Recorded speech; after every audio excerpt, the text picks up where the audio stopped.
Alamogordo, New Mexico. A small town, about 30,000 people.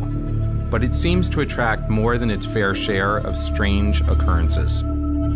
It's right around the corner from where they tested the first atomic bomb.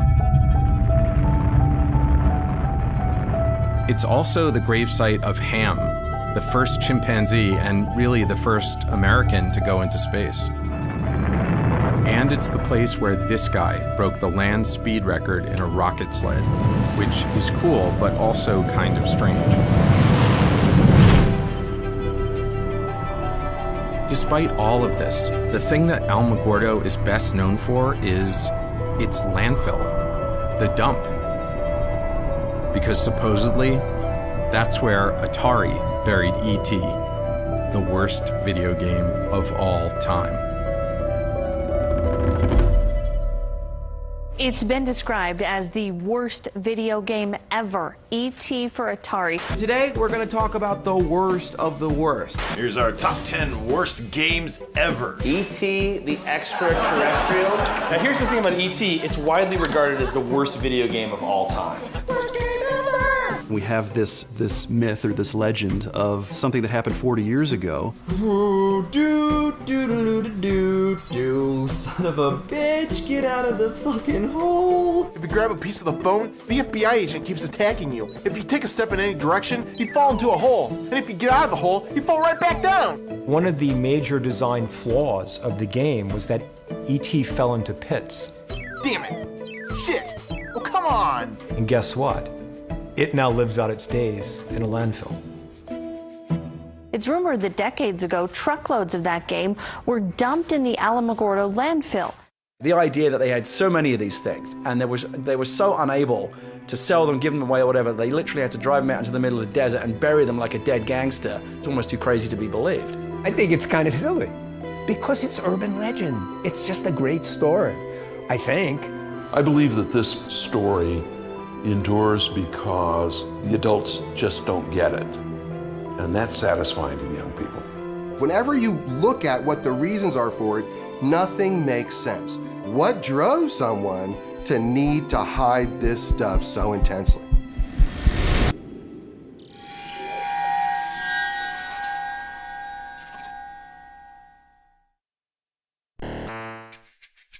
When I was 5 years old, Pong came out, and my dad got it for me and my brother and sister. When the Atari 2600 came out, Atari! I got every cartridge I could get my hands on. I played it constantly. Atari was like Xbox and PlayStation rolled into one. It had an 80% market share, and the 2600 was its killer app. Adventure was probably my favorite game on the 2600. I spent 3 weeks sitting in front of my TV trying to find the first Easter egg ever hidden in a video game. It looks kind of stupid now. You were just a block who picked up an invisible dot and carried it into the special room to discover the programmer's name. But to me, finding that hidden screen was like a revelation. As an adult, I still play a lot of video games, but I also write and direct movies. That's my job. I've worked on a lot of big comic book movies, the kind they make shitty video games out of, and I even wrote some of the shitty video games. But I'm also fascinated by myths and urban legends. In fact, 10 years ago, me and this guy Werner Herzog went to Scotland to find the Loch Ness Monster. We never did find Nessie, but I still love an adventure, especially to unravel an urban legend. Today, video games are everywhere, so it might be hard to understand my generation's obsession with Atari. But for us, it was the gateway drug to a lifelong addiction to video games. And then one day, it was just gone. Sometime in the mid-'80s, it just disappeared, and there were no more Atari games. And I always wondered what happened. Where did it go? So this is the famous landfill, the burial, the final resting ground of E.T. Yeah, this is the place. This road here, this gate, this is exactly the way the Ataris would have came through that ditch and up through here. It was the only access in. Back in those days, it was just pure desert. And is there any way to get through this, or Well, yeah, it's a high security gate. So, tuck under, yeah, I guess that works. Joe Landowski has been the garbage guru, if you will, for a number of years. He operated various waste disposal companies within Alamogordo and Otero County. And when it comes to the Atari graveyard, I believe he probably has more direct knowledge than anybody else. Joe's the guy that's advising the city and telling the city where everything is. And I think that he's the only guy that might be able to walk out to that dump and point to a spot on the ground and say, this is where it's at. So this whole area, this is where it's buried? Some people don't believe it's there, but trust me, it's there. You can kind of feel it, right? Is that just me? It's pretty much you. It's just me. So what are these little boxes here? Each one of those boxes represent where garbage is.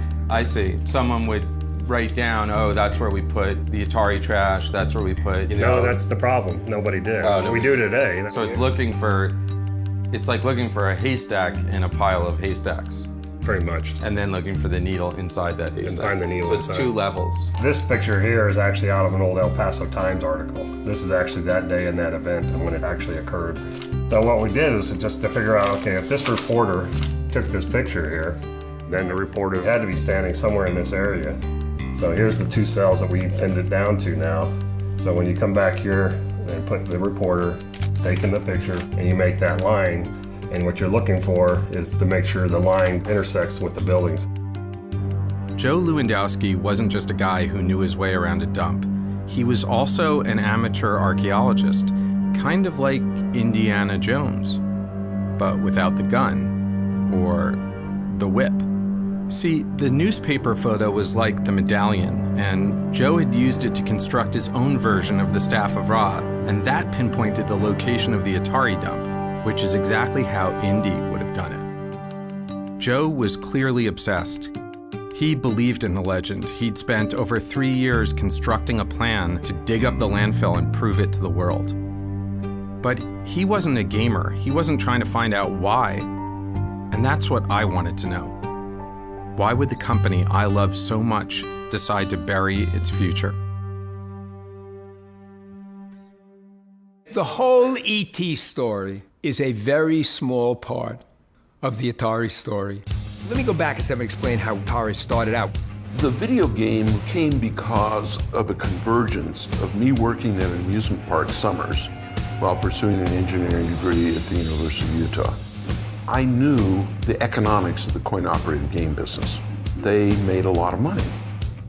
Nolan designed these incredibly elegant circuits, put together in a way that's so clever that modern engineers have a hard time understanding and repairing these things. My partner and I, Ted Dabney, started working on a ping pong game. By the end of '72, we did $3.5 million. And then we did 19 million, and then we did 35 million. It was a hockey stick. This electronic medium, which was just beginning, had some traction with people. And once you played some of the most sophisticated arcade games of the day and understood that maybe there was a chance you could duplicate that in a home game, your eyes got big. Home video games have been a success from the moment a company called Atari launched this basic game, Pong, which has been imitated by at least 40 other manufacturers. They're selling like crazy. 300,000 last year. This year, 3 million. Next year, 6, maybe 10 million. We felt, well, maybe this is the time to sell to a company with deep pockets. I was in my office at Warner in 1976. The phone rang, and it was a guy named Gordy Crawford, and he asked the question I've never forgotten. Would you guys be interested in acquiring a technology-based, fast-growing entertainment company? And I said yes. I didn't know what I said yes to, but I said yes. And that led to my introduction to Atari. Atari, where the future comes from. What excited me about Atari wasn't Pong, it was the chipset that led to the Atari 2600. Pong was sort of okay, you bang up and back and up and back. But this meant you could constantly change the games, and that was a very exciting idea to me. We introduced the 2600 in 1977 with 9 cartridges. The home video game was a very close approximation of the coin-op experience. It changed the mindset of the world. Turning the television from a passive medium into an active medium, that was what we knew we were doing, and that was super exciting to be the pioneers in that field. It just blew people away. Nobody knew any of this stuff. They made it up as they went, and they were good at it, and it started everything. It was playing those games that taught people the potential of a computer. Atari, at some level, brought the computer revolution.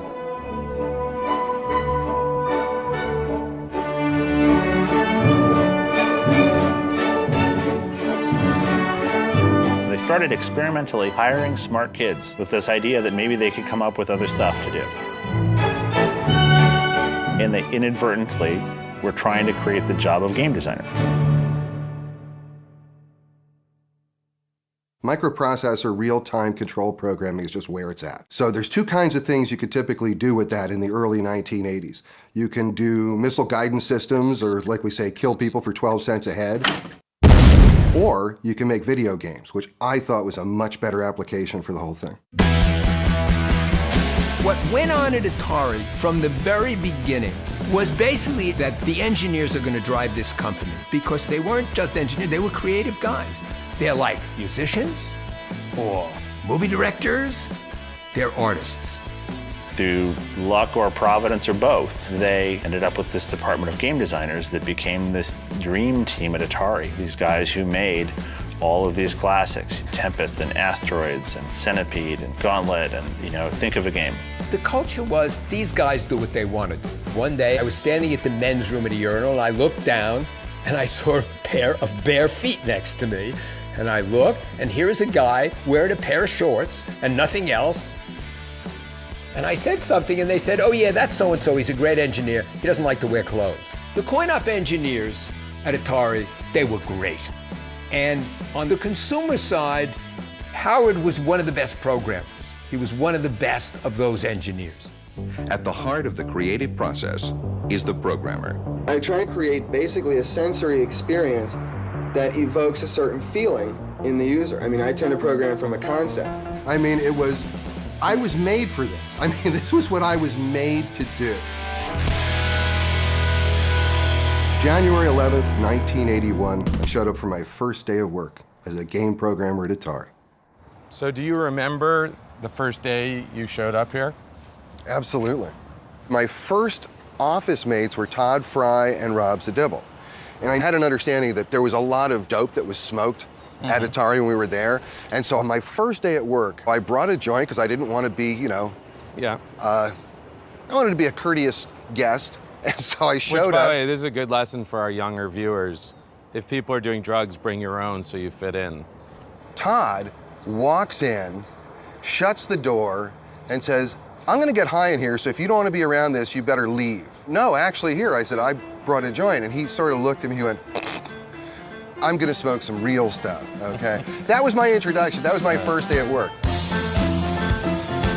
We wanted people who worked hard and yet had fun at doing it.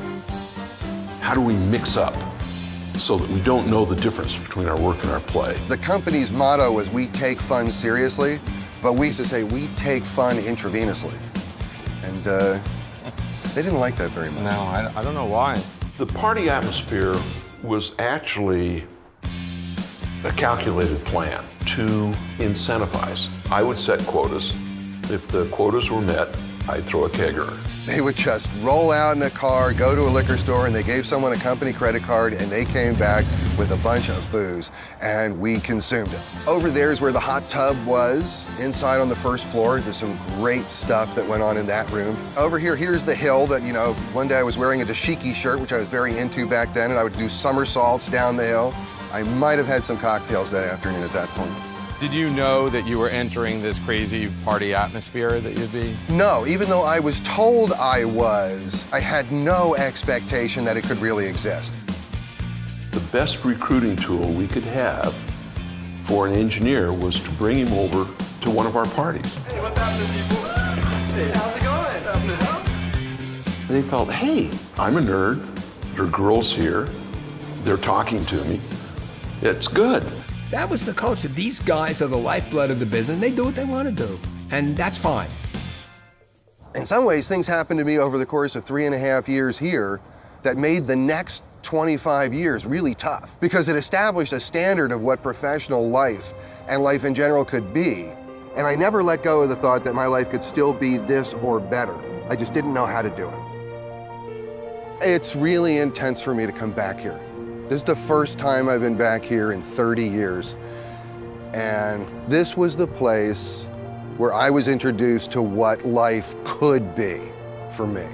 What a working life could be, what real creative satisfaction could be, what doing something really meaningful could be. Those are all things that come back to me in this moment. And it's very intense. So what really happened back in 1983? People heard the rumors, but Atari denied the dump ever took place. And eventually people forgot about it. But with the growth of the internet and all of its best and worst lists, E.T. and its burial went from small-town gossip to full-blown urban legend. By the mid-90s, videos began to appear online that seemed to suggest that anyone with a shovel could go out in the desert and dig up the buried games. That's what I thought too, but it wasn't close to that easy. Joe had spent years researching the burial. If his information was correct, the games were not only deep underground, they were covered with concrete. Joe was still wading through a sea of red tape, but if and when the city approved his plan to excavate the landfill, he was going to need more than just a shovel. He would need giant yellow digging machines and a bunch of guys in hats and vests to operate them. This is one of the photos of the actual burial when they did it. So we're looking at like 15 feet down to hit the concrete. Under the concrete's mostly dirt. It's just it's the bottom of the pit. What's that thing right over there?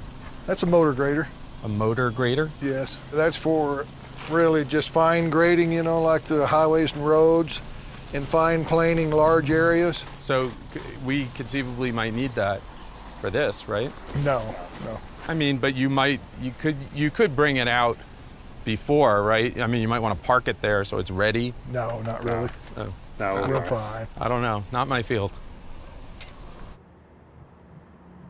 I am concerned that Joe's moving kind of quick, and we do need to throw some brakes on and slow it down. The opposition comes from environmentalists, maybe within the community, and the concern is that Alamogordo also may have something else buried in the landfill that may be hazardous, and we may not know exactly where this location is. Nobody really and truly has dead honest records as to where everything is buried out there. And we're talking potential mercury-laced pigs, malathion, possibly DDT. There's potentially lead in there, maybe some other dangerous metals that are in those cartridges. I don't want to be in an area where we might crack open a sealed tomb, so to speak, of these hogs where mercury gas comes out. So I don't want the Stephen King novel of we hit the wrong spot and all of a sudden we are evacuating Alamogordo. That is unacceptable to me. If there's a problem that the New Mexico Environmental Department perceives, we're not going to be able to proceed. Until I'm satisfied it's safe, it's not going to happen, at least within my power. There's only so much power that I have.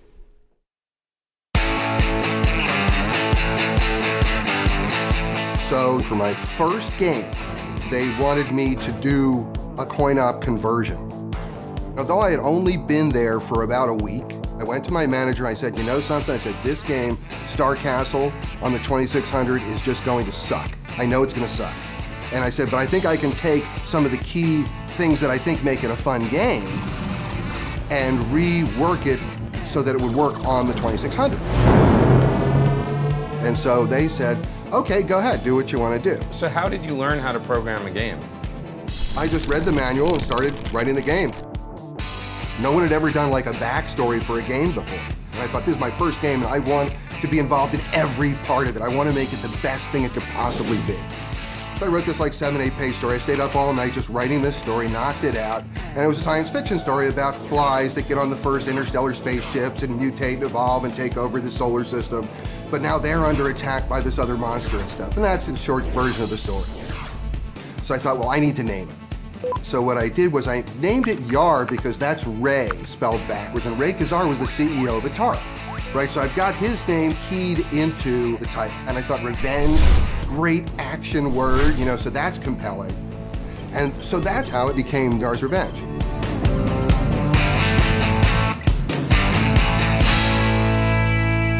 When Yar's Revenge came out, it was a hit. It was huge. Games that could look like Yar's Revenge looked, that could draw that kind of stuff, were like magical. Even though Yar's Revenge might look primitive, you know, it looks like the superconducting super collider compared to a lot of the games that were out there at the time. I remember the first time I put the cartridge and I was like, what is this? It really is a very innovative shooter of that era.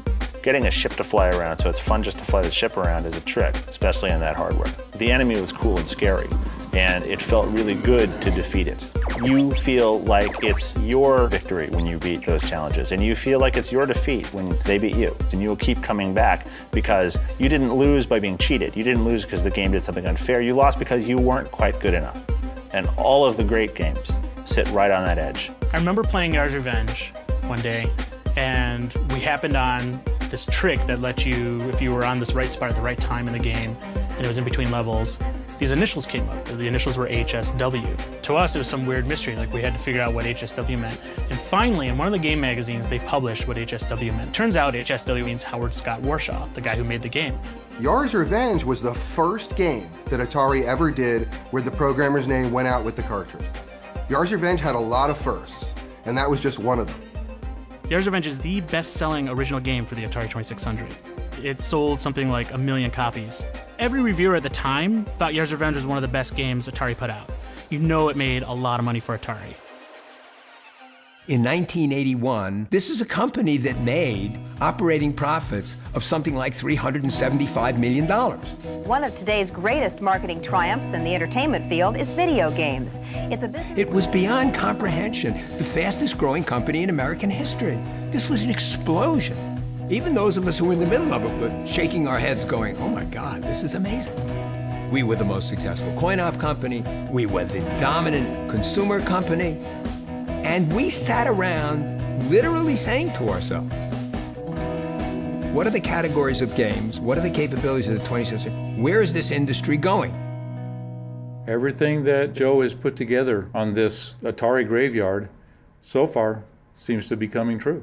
I'm in favor of the Atari games being dug up because it is the largest myth in the gaming world. I believe that Joe just thinks it'd be an outstanding event for Alamogordo and a way to get us on the map. On Tuesday, Alamogordo's City Commission approved a deal to dig in the old landfill within the next 6 months. The city has given its okay, and now the state has given them approval. Film crews will be in Alamogordo. The documentary film crew will start probing the dump for their strange buried treasure at 9:30 a.m.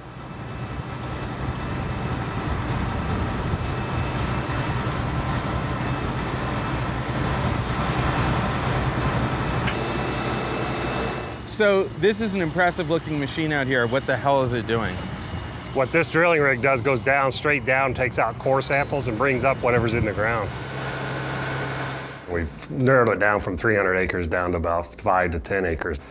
And so what we're doing now is trying to get it even closer. Because we're looking for things like somebody's mail, you know, the postmarks, newspapers, things like that, looking for dates. Because we're looking for September of '83.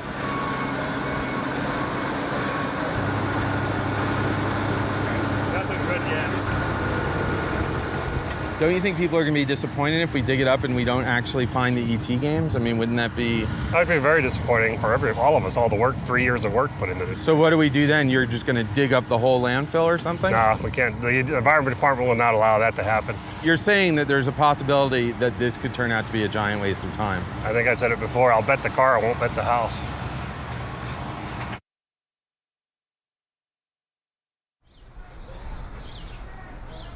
Most everybody, at least in the Western world, has played a video game of some kind. They've gone to an arcade. They know the Atari brand. They certainly know ET. And so I think there's a universal curiosity about this game. You know, something did happen those couple of nights in 1983 that I think it merits a serious investigation. So why did I decide to go to Alamogordo? I'm very much interested in the impact that a particular game or an industry has made within a cultural and social context. What's striking about the Atari ET game in the Alamogordo landfill is that they're there and not in museums. I think this is what excites many people who keep this narrative alive, is they want to get these items. They want visible proof. They want some kind of tangible evidence that that dump did take place. I've been professionally making games since about '94, but more than that, I'm somebody who's been chiefly doing a lot of historical work with video games, trying to preserve video games and get people to understand that video games are more like art. And so I've been doing a lot of video game preservation and education. I always thought one day I'm going to go over there and I'm going to see finally once and for all, like, where it's buried. I almost don't even really need to know what's in it. I almost want to keep that mystery alive. To me, under that landfill is actually the burial site of an entire industry, because what affected Atari at the time affected everyone. And everything that I thought was going to go on forever stopped. And it stopped almost at that same moment that whatever's there was buried. So for me, I want to find out what is there. It's like opening the Ark of the Covenant. It's like, you kind of want to look, but is my face going to melt off? I don't know. I have told my wife that I will be going to New Mexico. And she asked me why, and I started to explain, and she said, I don't need to know. You just go do it. You want it Ernest on screen? Whatever. Ernest is my fancy writer name. Ernie's what everybody calls me. All right, so we'll use your writer's name. How would you describe yourself? Screenwriter, novelist, gentleman adventurer. The thing about having an Atari for me was it was a simulator. Like, I could simulate being Indiana Jones or simulate being E.T. Having access to that and coming from a family of like modest means and not having to, beg for quarters and just being able to play as much as you wanted, that was such a huge part of my childhood and fed my imagination. And that was the inspiration for Ready Player One, my novel. The idea of like, what if Willy Wonka had been a video game designer and he held his golden ticket contest inside his greatest video game creation. And that all came from finding those Easter eggs in all those Atari games. I felt like a little kid this past week, like getting ready to go to camp. Alamogordo and the Atari graveyard, for me it's like holy ground. And that was when I realized my DeLorean's already in New Mexico. I just have to fly to Santa Fe, pick up my DeLorean from George R.R. Martin, who was using it for the Back to the Future screening, and drive it down to Alamogordo. I could stop at the Very Large Array, also hit Roswell, and then go to Alamogordo and be there for the excavation of the Atari graveyard. As soon as those tumblers clicked into place, I'm like, the most epic road trip of all time, I have to go. It's like I'm Indy going to Westeros to meet Doc Brown and then save E.T.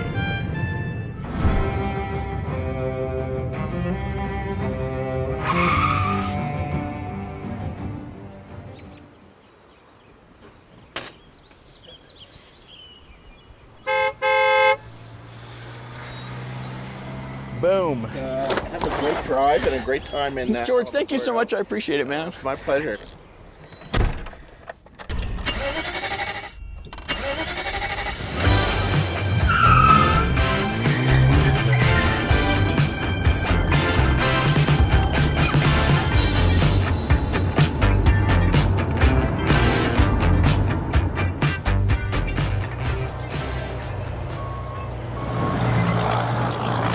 There it is. This is a good piece of evidence because right here.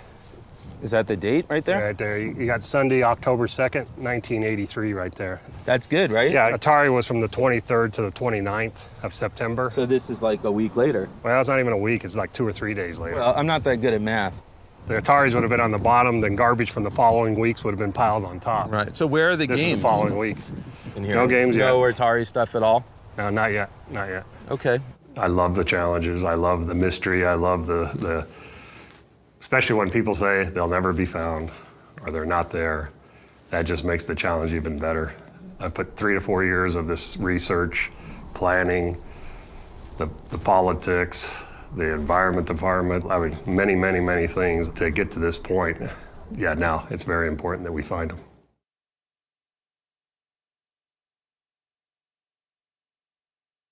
So back in the early 80s, movie licenses for video games were just starting to come into vogue, and I think Raiders was the first one. So they needed someone to do Raiders of the Lost Ark. I think what happened was yours was very successful, and so they wanted me to do a big game, and then it was up to Spielberg.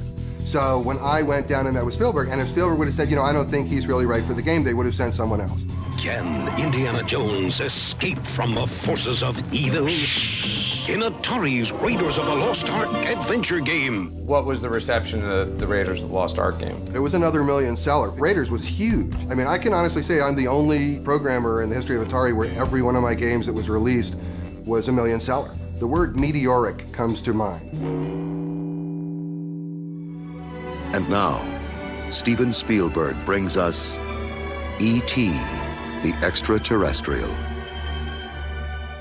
Spielberg says, well, you know, my pictures, they open slow, and they build, and they hold, and da-da-da-da-da-da. And I just looked at him, and I didn't know anything. I said, not this one. It was E.T. I said, it's going to open huge, and it's going to stay huge.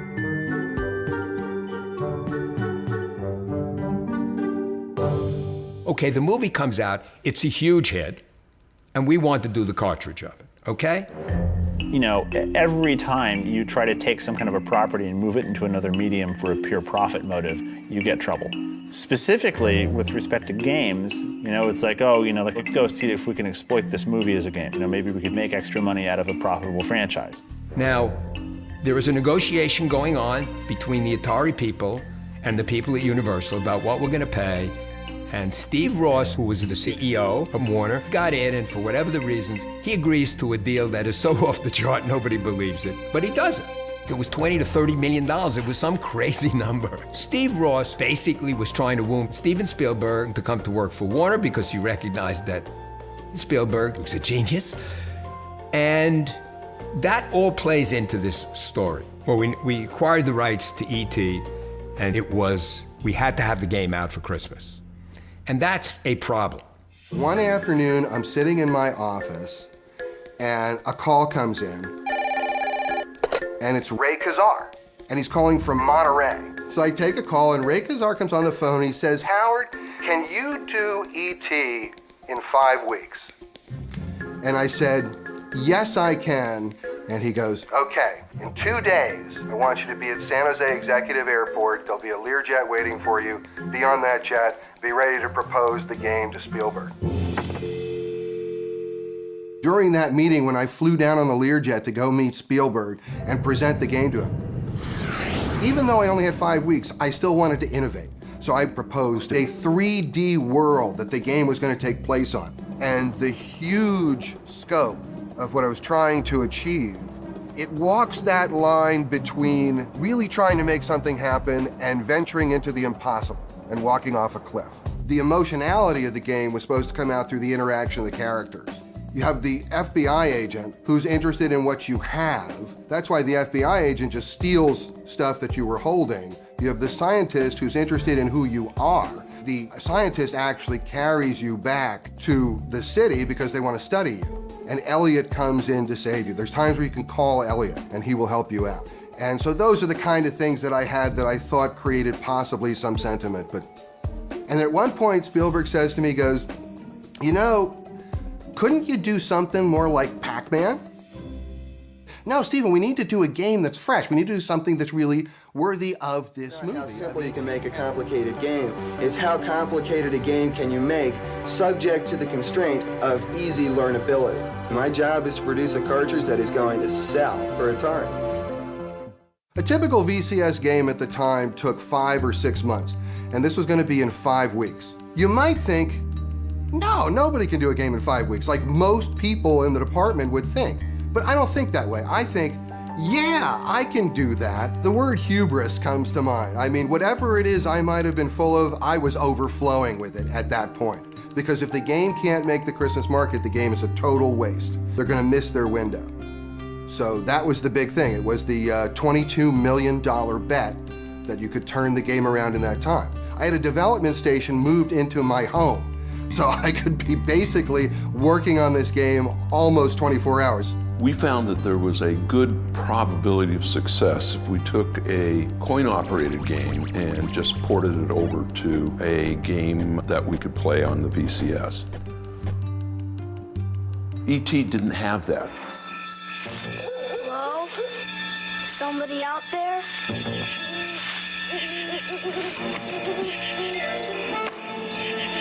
E.T.? Video game? It's the video game that lets you pretend you're E.T. Okay, so the game's done, and one of the conditions I asked for was that Steven Spielberg is the one who approves the final game. So Steven Spielberg played the final game and approved it for release. Howard, who is a certifiable genius, went off and about a number of weeks later came back with a concept and a game plan. And I was amazed at how difficult it was, and yet at the same time how much fun it was to play. Have you seen the latest update? I've seen the final game. Are you happy with it? Oh yeah, it's my favorite course, I'm biased. I made the movie.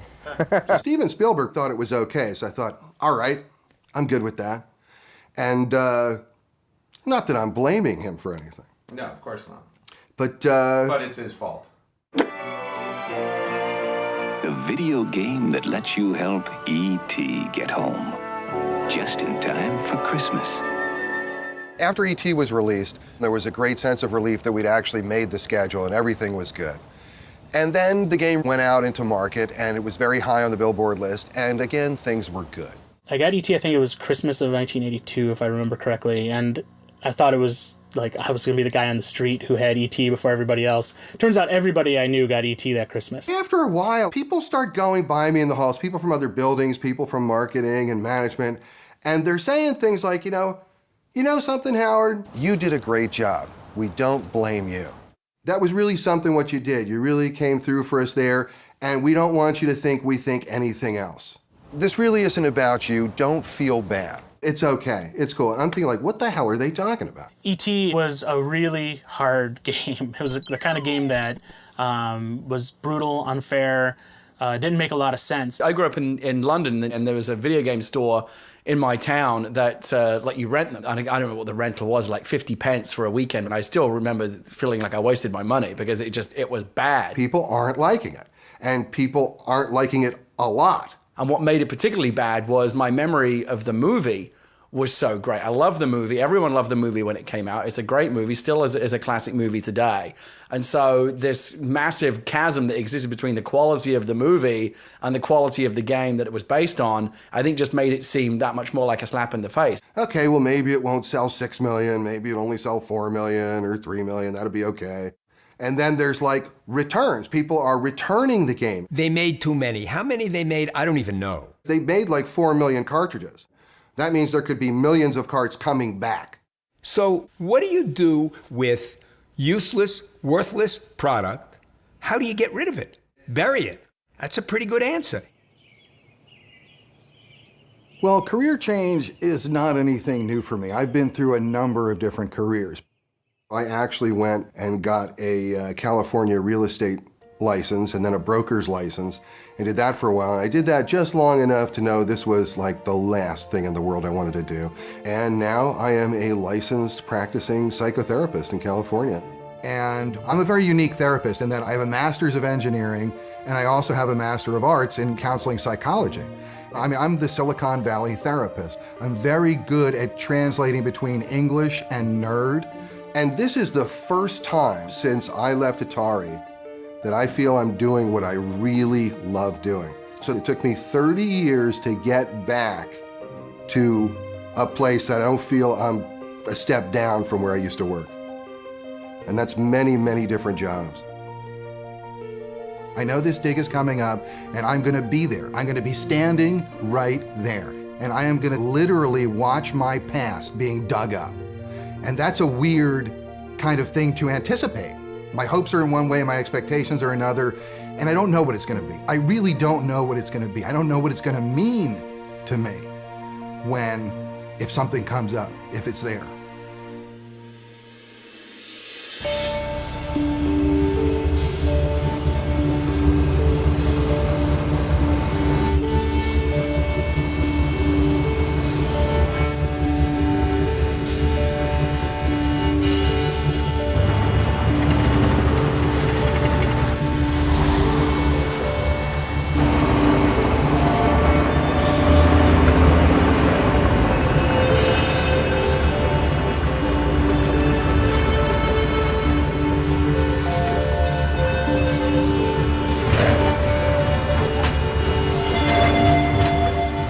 Part of punk archaeology is that sense of community and the fact that we're helping each other out to address the issues that we're interested in. And most of the time we're doing it on a volunteer basis. It's going to be interesting to see how they decide to excavate in order to clear a better area, so that we can get at more of the content that we need. One of the people down there did confirm finding a Donnie and Marie poster. Yeah, which is awesome. Well, basically, because we're going to treat this as a salvage excavation, we will dig a trench. We'll go through and excavate the material in the pits that we dig, at which point we'll send them up to the tables, we'll sort through the material, we'll weigh it, we'll count it, identify it, and that's the plan. So what's happened so far today?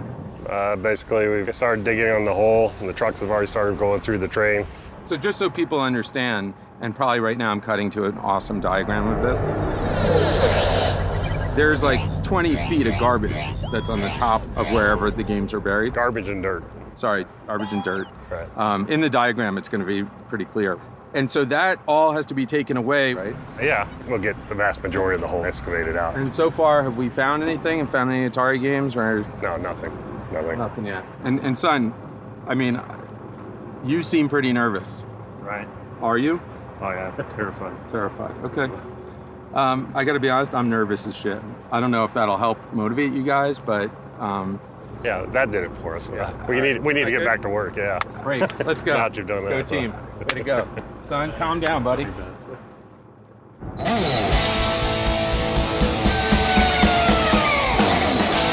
People say nerd or geek, I say enthusiast. I love things and I love people who love things.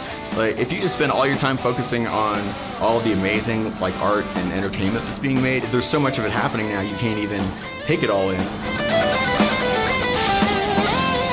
It's like The Dig. When I tell people, like the right kind of people about it, they're like, I can't believe that's finally happening and that you're gonna get to be there. You know, I get, look, goosebumps talking about it.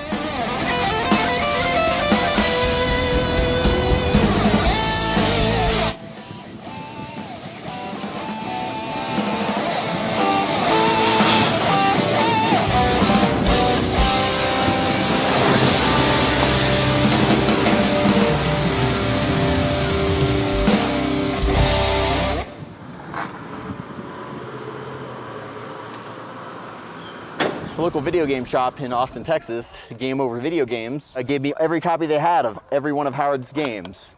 Little known fact, E.T. has the very first official video game Easter egg ever in a video game. Warren Robinette had the very first one in Adventure, but he did that without anybody knowing. Howard asked if he could put Easter eggs in the game, and Atari said yes. If you go find the geranium and you make the geranium regenerate, it turns into Yar from Yar's Revenge, and he flies away. The first time that happened to me when I was 11 years old, I shit myself. And then if you do it again, it turns into Indy from Raiders of the Lost Ark. So Howard hid characters from this game and this game in this game. Hello. Hi, good afternoon. Welcome to the lodge. Well, it's great to see you here. Absolutely. Great. Can I get the last name? Warshaw. W-A-R-S-H-A-W. Howard. That's me.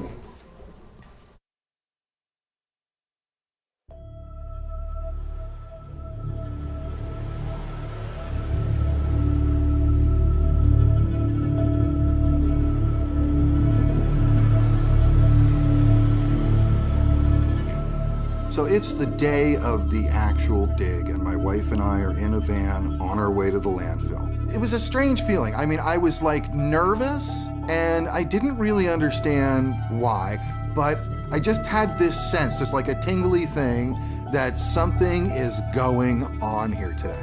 And as we pull into the landfill, there are already people there. And then there's more people, and we go on, and there's more people, and it just keeps going and going.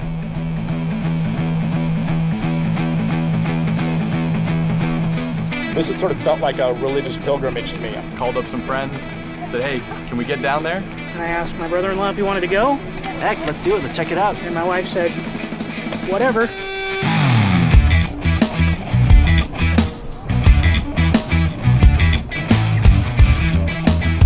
It's one of those weird, monumental video game-based events that only comes around once a century. This is our generation's urban legend. Billions of cartridges out in the desert. Growing up, you always read little rumors about it. And I grew up playing an Atari, which my babysitters had given me, and I actually had the E.T. game. My friend and I, she and I would actually, just for fun on the weekends, drive around trying to figure out where would these Atari games be buried. It was the fun of the legend. It's like looking for the Loch Ness Monster. What did you think when you played the E.T. game last night? It was awesome, because in my opinion, I like terrible games.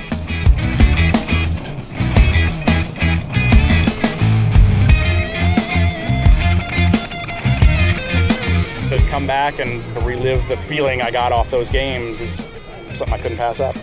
I just want to know about the urban myth, see if it's really buried out here. I just came out here to be part of video game history. Had to see whether it's true or not. You have to be a special kind of nerd to be able to want to drive 28 hours for a video game. The myth that E.T. the video game for the Atari 2600 was the worst video game of all time, it would be so great to debunk that because it's just not true. And also to redeem Howard Scott Warshaw because he's an amazing video game designer and his game was great. Cool car. Yeah, I like that. E.T.'s in there. This morning, coming to a dump in a small town in New Mexico, there were people lined up waiting to get in. What's the last time you saw a line of people waiting to get into a dump? It totally took me by surprise, but in a delightful way. You never go to a dump unless you're throwing something away, and here we are trying to find treasure, buried treasure. I think they'll find something. The cartridges had to go somewhere. Why not here? It is a lot of open space. Great place to dump a million cartridges. There is a definite possibility that there is games. This is archaeology for the time I grew up. So the nostalgia for anything that came out of that era is pretty high.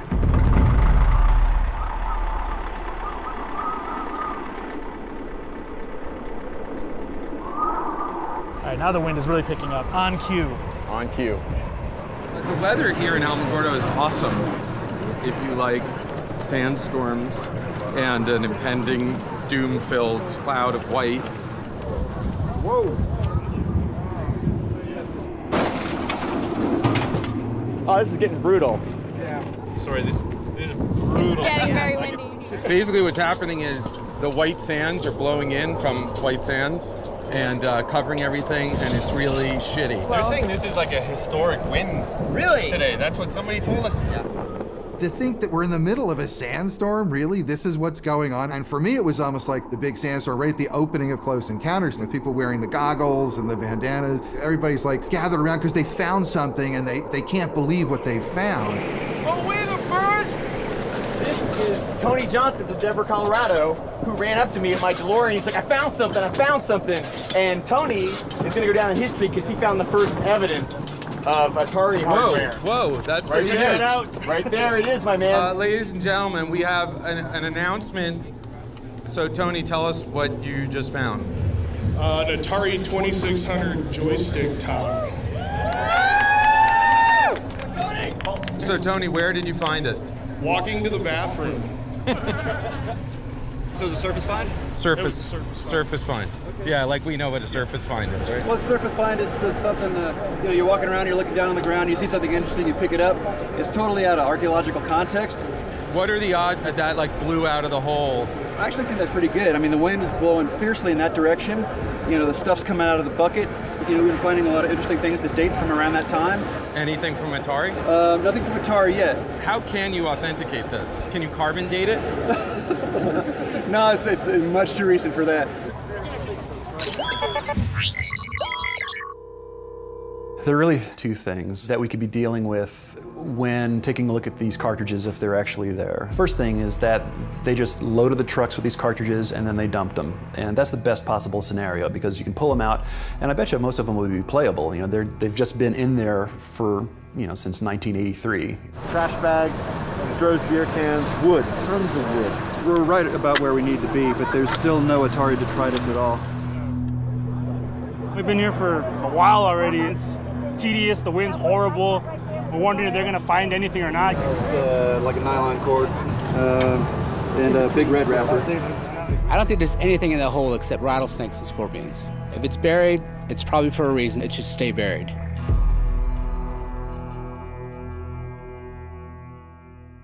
I wasn't thinking that something was really messed up until late '83.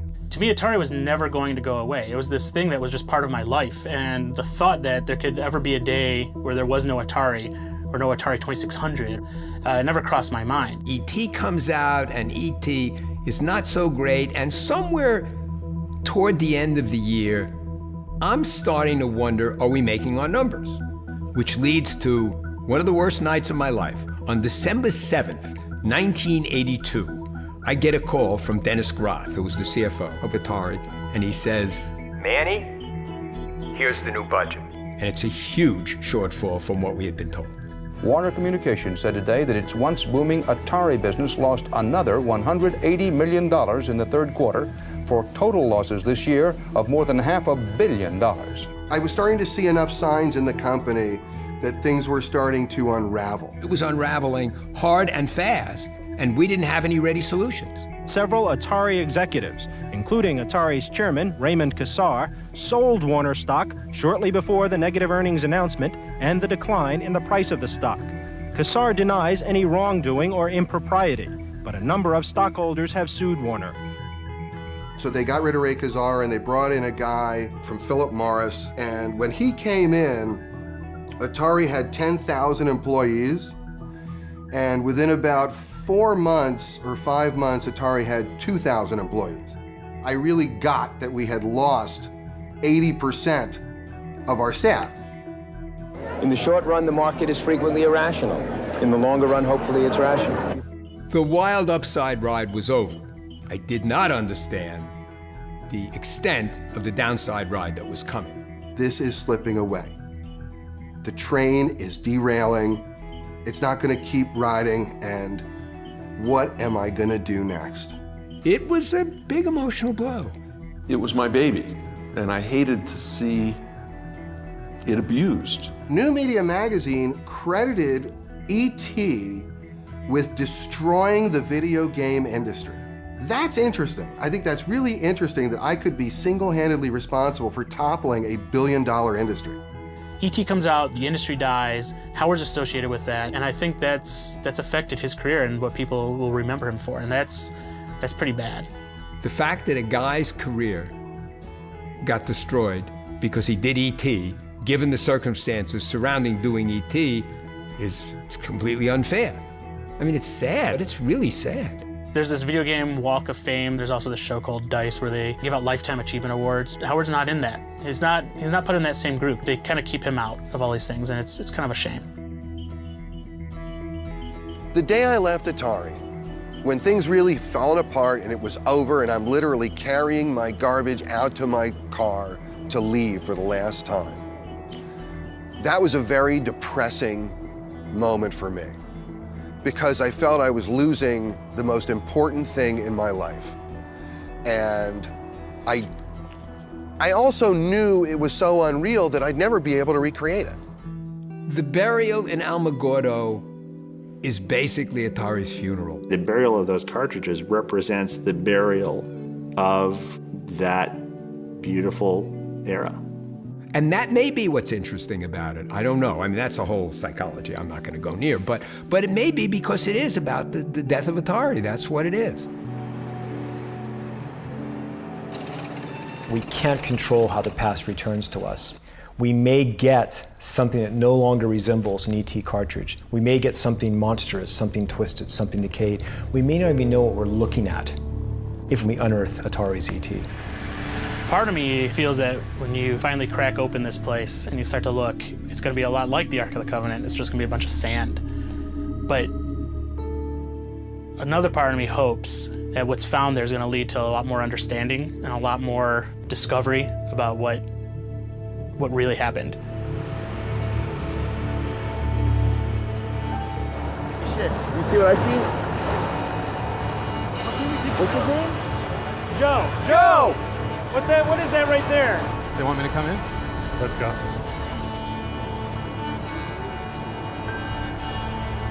So what's up? You guys find something? I should have brought my binoculars. Can you show me?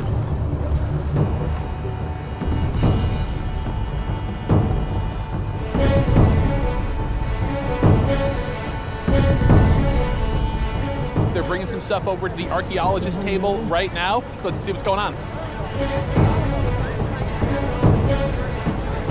Can everybody hear me? We found something. The archaeologists have confirmed it's from 1983, 28 feet down.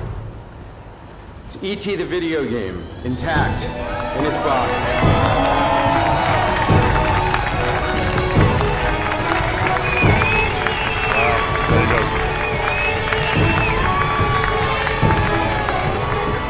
emotional event. They backed up this legend with fact, and it's incredible to be a part of it. Good job, Joe.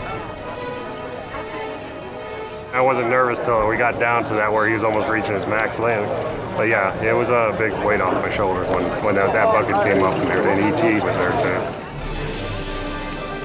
Congratulations, dude. Thank you. I didn't think they were going to find them intact. I thought for sure they'd be crushed and ruined, but now I got goosebumps. And it's not because of the dust storms. What's this moment like for you? Look at all the excitement that's been generated today over something that I did 32 years ago.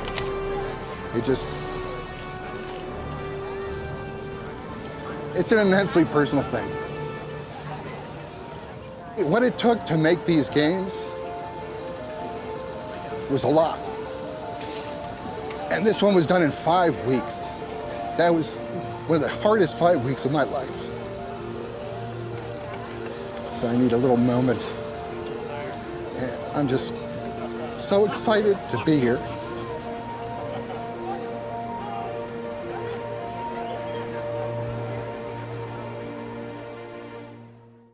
A lot of these people who are complaining about ET had never actually even played it. And ever since then, I would talk to people and they would talk about ET, and I'm like, well, have you ever played the game? And it would come out that they didn't. They would just kind of continue this myth of the game being really horrible. It is a good game. It wasn't the worst that Atari had to offer. There were, like, I remember getting a game called Firefly. That is the worst game for Atari. That's what everybody should be focusing their efforts on, not ET. Let me be clear, the worst game ever made was obviously Trespasser. So I just want to be clear with that. With the shitload of just horrible, poorly made, cranked out Atari games, to call E.T. the worst one is just shameful. In contemporary game culture, we like trashing games. I don't mean putting them in landfills, but verbally, trashing game design. It's become fashionable to sort of regard E.T. as the worst video game of all time. In fact, it makes everybody's list as the #1. And I'm going to go out on a complete limb here and say, and maybe people will attack me for this, but I'd rather play Atari's E.T. than any Call of Duty. You know, in context, given the time and the situation that Howard had to live in to program that game, it really is an astonishing masterwork. If he made an amazing fucking game that's a whole self-contained world in 5 weeks, that's even more impressive. I don't know any human being who could have turned E.T. in the time frames involved into a really successful game. He should be applauded for being able to have done anything in the time that was allotted. The scorn should be heaped upon those who thought that it was even rational to try to build a cartridge in a month and a half. The analogy that people always use for these first-timers, for people who try something first, is the first penguin analogy, where the first penguin who jumps down the hole through the ice is the one who invariably gets eaten by the seal. But if there wasn't a first penguin, then the penguins would be going down through the ice. So, sucks to be the first penguin, but somebody's got to do it.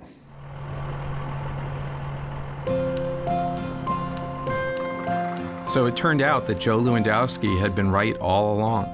The games were buried, almost exactly where he had predicted, and no mercury-filled pigs popped up out of the ground. So the legend of the burial was true. Or was it? When the archaeologists cataloged all the games, there were a bunch of ET cartridges, but nowhere near the millions that were such a big part of the legend. In fact, E.T. made up about 10% of the total games found. The rest included some of the best games ever made: Defender and Centipede and Yar's Revenge. There was even one copy of Adventure, which I snagged. The burial wasn't a cover-up or done out of shame. It was a warehouse dump done by a company in financial distress. At the time, the Alamogordo landfill was just the most practical solution. E.T. wasn't buried because it was the worst game ever. People called it the worst game ever because it had been buried. And as a result, it got blamed for destroying an entire industry. The game and its creator had taken the rap for a crime they didn't commit. The notion that E.T. caused the demise of Atari is simply stupid. It's just stupid. Atari committed suicide. It was not homicide. And it wasn't the E.T. cartridge. It was a concomitant effect of a lot of missteps in technology, in deployment, in marketing. So people say E.T. destroyed the video game industry, and I'm sure I've heard that before, but it's just really funny. No, the behavior pattern that created the conditions for the E.T. failure is what destroyed the video game industry. The cause of the fall was Atari trying to sell yet another 10 million Atari 2600s into a market that was saturated. E.T. didn't destroy Atari. It wasn't good, but it didn't destroy Atari. That's one of those things people say. And the reality of life is, if enough people say it, it becomes the truth for people. A simple answer that is clear and precise will always have more power in the world than a complex one that is true.